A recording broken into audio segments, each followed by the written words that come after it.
belangrijkste nieuws uit Curaçao in het Nederland. Access Journaal, vers van de pers.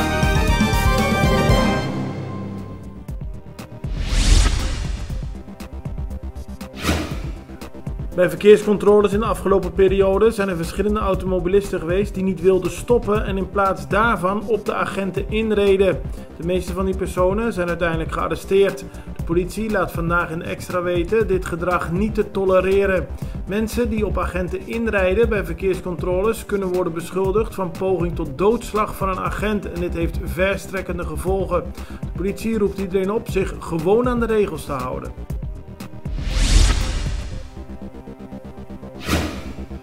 Afgelopen weekend zijn er 2 dodelijke verkeersslachtoffers gevallen op Curaçao. In de nacht van vrijdag op zaterdag is een motorrijder overleden na een ongeluk op de Julianabrug. Het betrof een militair bij de Koninklijke Marechaussee. Zondag overleed een vrouw op de Nieuwe Haven. Het gaat om de 5e en 6e verkeersdoden van 2022.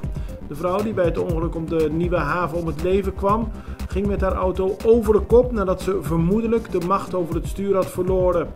Er was ook een botsing met een andere auto, daar zaten toeristen in, die zijn naar het ziekenhuis vervoerd. Na Colectra, nós toma tempo para servir ora com mais de comigo.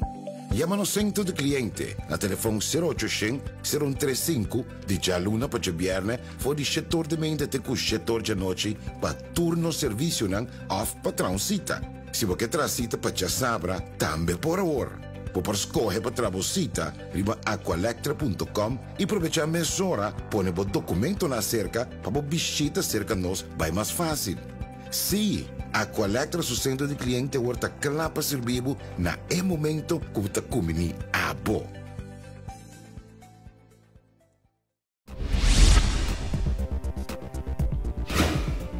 De Vereniging Bedrijfsleven Curaçao is bezorgd over de recente economische ontwikkelingen. Het is bekend dat Curaçao een flinke economische klap heeft gehad door de coronapandemie. Maar nu, onder meer als gevolg van de invasie van Rusland in Oekraïne, stijgen de prijzen enorm. En dat kan Curaçao nauwelijks dragen. De Vereniging Bedrijfsleven Curaçao roept iedereen op om de negativiteit af te schudden en samen te werken aan een opknapbeurt van de economie van Curaçao. Tegelijkertijd benadrukt het VBC dat de situatie lastig is.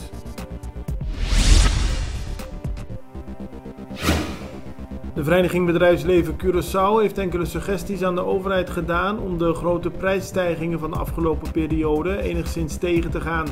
Daarbij stelt de VBC onder meer voor om de omzetbelasting en de accijnzen te verlagen. Volgens de vereniging heeft Nederland deze maatregelen ook genomen, net als andere landen, waaronder Amerika. Verder stelt de VBC voor om invoerrechten op producten die tot de belangrijke levensbehoeften behoren te verlagen. Op die manier kunnen al te hoge prijsstijgingen bij belangrijke producten worden tegengegaan. In Nederland kunnen mensen vanaf vandaag tot en met 16 maart stemmen bij de gemeenteraadsverkiezingen. Bij de vorige verkiezingen waren er maar een handjevol Caribische kandidaten.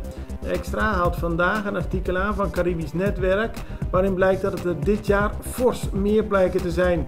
Caribisch Netwerk heeft verschillende Caribische kandidaten geïnterviewd, waaronder opvallend veel mensen uit Curaçao.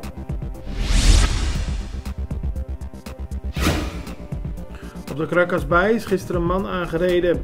Hij kwam net uit het water bij Baia Beach en had daar gezwommen. Hij liep op de weg, maar een automobilist kon hem niet ontwijken. Het duurde even voordat de man medisch behandeld kon worden, omdat precies op dat moment er ook een ernstig ongeluk op de Nieuwe Haven had plaatsgevonden. Daarom hebben een zuster en een dokter, die toevallig in de buurt waren, de man eerst behandeld. Daarna kwam de ambulance. Onderwijsvakbond Doen heeft aangekondigd dat ze aanstaande woensdag 16 maart vanaf 2 uur aanwezig willen zijn in en rond de Staten. Dan wordt er namelijk gesproken over de actuele situatie in ons onderwijs. Volgens Onderwijsvakbond Doen is het daarbij belangrijk dat het onderwijsveld daarbij aanwezig is. Daarom doen ze een oproep aan de leden van de vakbond om daadwerkelijk naar de Staten te komen.